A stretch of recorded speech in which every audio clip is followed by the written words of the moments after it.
Welcome back to the Flex Podcast. On today's episode, we've got Miss Suann, and she is ready to get into it. If you'd like to, introduce yourself and what you got going on. Great. Good afternoon. Thank you, Jason, for having me.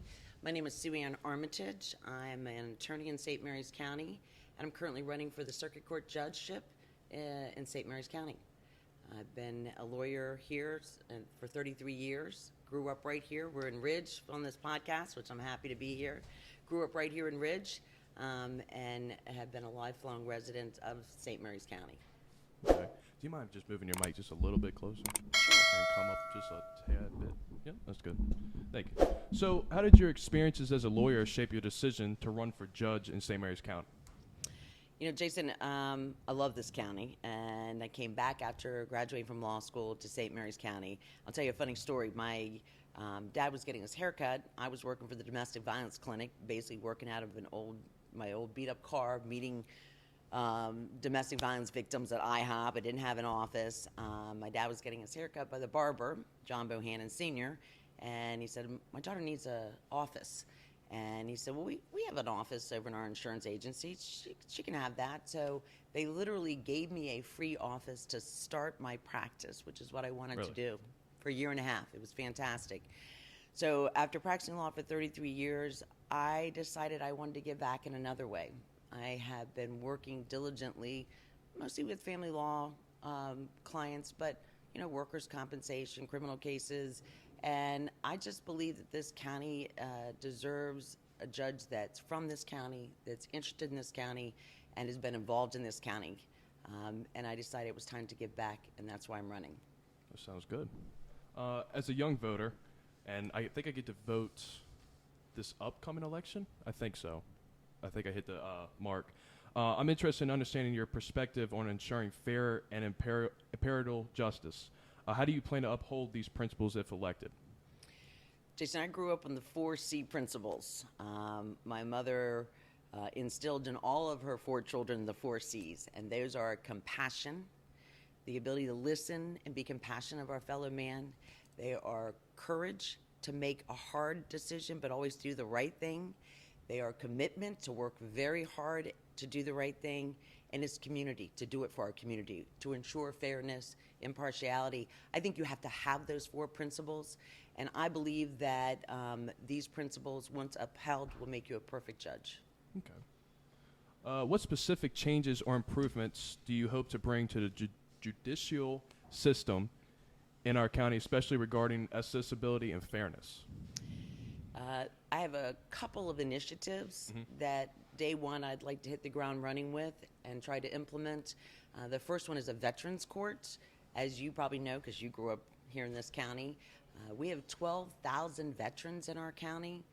A lot of these individuals, if they are convicted of a crime, don't have any other recourse other than incarceration. So I would like to implement a veterans recovery court where there would be an alternative or a diversion program that they would be able to get the treatment that they are needed for non-violent crimes. So if a veteran convicted of a crime that's nonviolent would be able to receive mental health treatment, would be able to receive addiction treatment, all monitored by the court to avoid incarceration. Now, is there already a center now for that, or any recovery? Not in our county. No. Okay. Yes, they do exist in Maryland, but St. Mary's Circuit Court does not have a veterans recovery court. And we have 12,000 here. We have 12,000, and if you think about it, all those have given their life for our freedom. Right. It would be a nice thing to give back. Exactly. I like that idea. Thank you. How do you plan to engage and involve younger members of our community in understanding the role of the judiciary and their rights as citizens? Well, first of all, I hope they're watching the podcast. Oh, I hope so, too. That would be great. But in addition to that, I would encourage younger members of the community to listen, to read, to ask questions, to engage, to volunteer. It's interesting. We encourage young people to get a job. We encourage young people to think for themselves, but rarely do you hear people talk about voting and understanding the electoral process. I think it would be important for younger members to get involved in the election, to understand what happens and what's the purpose of election.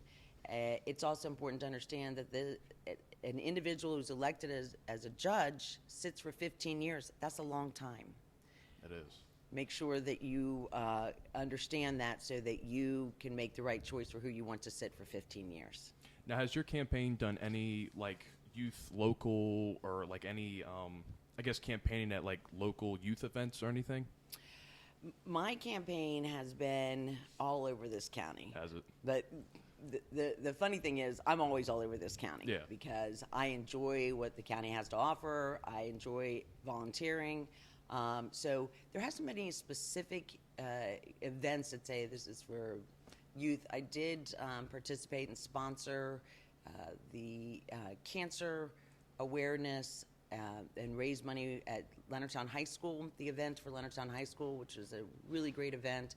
A lot of young individuals there, a lot of talented young individuals doing things like singing and dancing and playing musical instruments.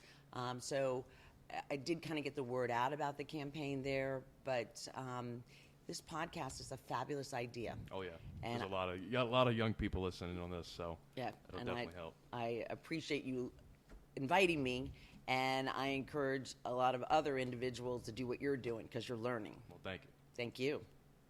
What strategies do you propose to ensure that the marginalized and unrepresented groups have equal access to justice in St. Mary's County? One of the biggest issues that judges deal with, and I see it because I'm a litigator, I've been in the court system sitting watching cases and litigating my own cases for 33 years. And it's very difficult to try a case when you're unrepresented and you don't understand the rules of evidence, you don't understand the protocol in courtroom. So I think the biggest issue is unrepresented individuals not having the ability or the means to hire a lawyer. Right. We do have right now a clinic that will assist them in filing the proper paperwork. I think it would be important if our community, the members of the bar, were to receive some type of continuing education credits for representing or doing pro bono cases, representing people for free. That's one of the biggest issues I see, because if you don't understand the law, it's very difficult for you to present your own case. So strategies would be to try to encourage the bar to provide more free legal services and to assist as a judge. You can't litigate the case of the individual, but to have compassion for someone who's trying to litigate their own case. I think that would be important. I know you mentioned obviously the with the veterans and stuff, but do you know any big major issues right now that you would want to fix within the time that you're in if elected? I think it would be important that we look at and think strongly about sentencing for repeat violent offenders. Okay. That seems to be a major issue in this community. You can't pick up the newspaper without seeing people back on the streets after very little time incarcerated for a violent crime. So I think that's something that we really need to look harshly about. And, you know, incarcerating somebody is not just punishment, it also is to protect our community. Right. So I do think repeat violent offenders, they need to have stronger sentencing. I also think that we should have a juvenile recovery court. We used to have a juvenile recovery court, and I know you asked me, how do you envision balancing the needs for justice and with the rehabilitation, especially for younger people? You asked me that question. And I would say that we do need a juvenile recovery court. We used to have one. They call them diversion programs.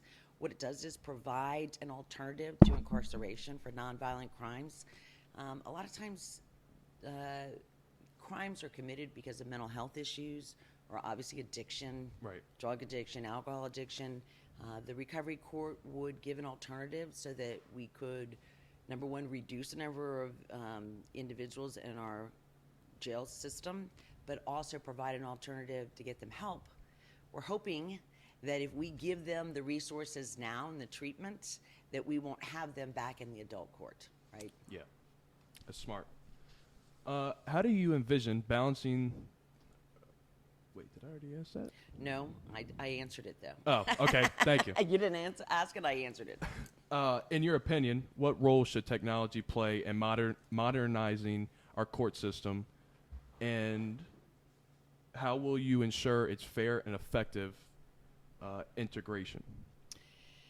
Well, most of us in my age say, go ask your daughter or go ask your niece or nephew how to operate our phones, right? Right. So I would say people of my generation look at technology and sometimes run from it. I embrace it. When COVID struck and the court system closed down, the only way people could effectively get through the system and have their cases heard was from Zoom. I mean, who used Zoom? I hadn't, so Right. I had to learn how to use that. But it was an incredible tool to enable the court system to continue to function. So I embrace technology. I think it's very important to utilize things to be able to prove evidence. Like you talk about we have the ability to pick up signals from cell phone towers to prove where people were during particular times to prove, for convictions. I think that it's important, though, to keep in mind that the justice system is about people and about fairness. And we always want to keep that personal touch. So even though we like our technology and we like our Zoom and we like our cell phones, a lot of us miss that touch. And even though a judge isn't touching a person, the face-to-face, the observing and feeling and knowing, I think is really important. So I think we can't overlook that with our technological advancements. Right. We still need that personal touch. Now, do the courts still use the Zoom, I guess, like when they're doing their cases and stuff? Yes. It Okay. has been very helpful if you practice law, let's say in Calvert or Charles or Prince George's County, and instead of driving and charging your client an hour and a half to get down there, an hour and a half back, you can ask for the ability to use Zoom, and it's been very helpful to cut down on cost, Right. travel time. So yes, we do. Most of our cases, if it is contested, you've got to show up in court. Okay. How do you plan to address concerns in transparency and accountability within the judiciary, particularly in light of recent national discussions about these issues? I do think that the rules should be tighter. I'll give you an example. Judges are not allowed to solicit campaign contributions, but judges' friends can solicit campaign contributions, and judges can take money from lawyers. And I do think there should be tighter reins on that. If you think about it, you're presiding over a case and you've got a lawyer that has contributed a significant amount of money to your campaign. I think it makes the relationship unbalanced, unequal. I mean, there's a feeling of maybe indebtedness or entitlement. So I do think that there should be more transparency, and I do think that rules should be tighter. I mean, I don't believe that, well, I'll leave it at that. I think the rules should be tighter, and we shouldn't have such unequal relationships created by campaign contributions. Okay. As a first-time voter, I'm concerned about the independence of the judiciary. How do you plan to maintain your independence and integrity while serving as a judge? Well, my motto is act without fear or favor. I shouldn't be fearful of making the right decision, and I shouldn't make a decision in favor of somebody just because I seem to like them or they were polite. Act without fear or favor. Do the right thing. The role of a judge is to comply with the law. Objectively evaluate each case and apply the law. You might like somebody, you might feel sorry for somebody, but your role as a judge is to maintain independence and objectively look at the facts and do what is right based on the facts, what's presented to you. So act without fear or favor. All right, and it's just wrapping up. Finally, what message or advice would you give to young voters like myself as we engage in the democratic process and consider the impact of our choices in local elections? Well, your right to vote is your right to vote, but it's also your duty to vote. And it's your community. And if you want to have a say, go out and vote. You need to vote for someone you trust. You need to vote for someone who has integrity. You need to vote for someone who cares about your community, someone who's going to make a difference. You, as a young voter, have the world in front of you. But to protect yourself, your community, and to ensure fairness, do your civic duty and vote. Get to know your candidate. Get out there. Talk to them. See where they are. Go on their websites. Look at their websites. See what they're promoting, what you believe in. Ask your friends. Ask your neighbors. Ask your parents. It's important to make an educated decision, an educated vote, and get out there and vote. And volunteer. That's the other thing. If you find a candidate you like and Yeah. you say, hey, I really enjoy your message, I respect what your message is, then ask to volunteer and see how the process works. Because you can volunteer on like campaign teams, can't you? 100%. Yeah. So if anybody wants to volunteer, You know where to reach her. you know where to reach me. Go to my website. Just wrapping up I got 2 questions just off the top of my head that I was just thinking about. Anybody that I guess wants to go the same path that you're going on, do you have any advice to give to them? Like specifically, like if somebody right now listening wants to become a judge one day of a local county or maybe a big one, like a Supreme Court judge or something, do you have any advice that you would give to them? I would. Get out and listen. Listen to your community. It's very easy to be a lawyer in the sense that you go through the process, you go to school, you get your degree. It's not easy. Of course, nothing's easy, No, right? no. Nothing's easy. But if you want to be a judge and you want to make decisions for people in your community, get out and start listening. You know, it's funny, Jason, I'm, as I said, I'm always out and about, and people say, I saw you at this, and I saw you at this function. But through this campaign, I really took a breath, took a beat, and started listening and hearing what people were saying. You can go to events and have fun and talk to people, but I went to Commissioner Ostro's town hall and listened to my community, what they were saying, what concerns they had, what issues they had. And if you really want to do or be a public servant or work for a public servant, get out there and listen and volunteer. Do things for your community and help your community. That will make you a person that understands, I think, and will be a better public official by getting out there.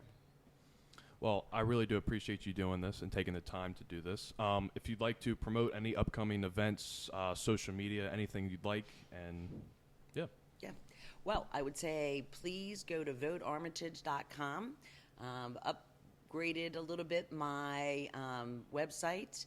If you want to volunteer, please click on the volunteer button, or you can email me at votearmitage@gmail.com. We have a meet and greet up in Golden Beach at Courteau Vineyard on March 23rd. That's coming up 6 to 8. Also, we'll be having a breakfast soon. And any other volunteer ideas you have, please send them to me. I would love it. And thank you so much, Jason, for the opportunity to be here. Thank you for bringing me back to my hometown of Ridge. It's a beautiful day. Yep. I enjoyed it, and thank you. Thank you.